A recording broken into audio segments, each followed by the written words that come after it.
Let's take a look at the first way to get paid, retail incentive. Buy wholesale, sell retail. So what is retail incentive? When your preferred customers purchase product at a price higher than what you, the sponsoring brand partner, paid, the difference will be paid in retail incentive.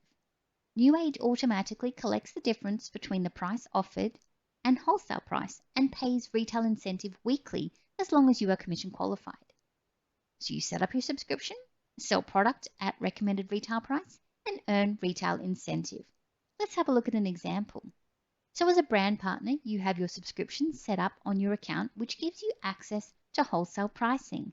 This means you can buy product A for $100 wholesale, and you sell product A to your preferred customer for $150 recommended retail, and the retail incentive calculation is $150 recommended retail minus $100 wholesale equals $50 retail incentive.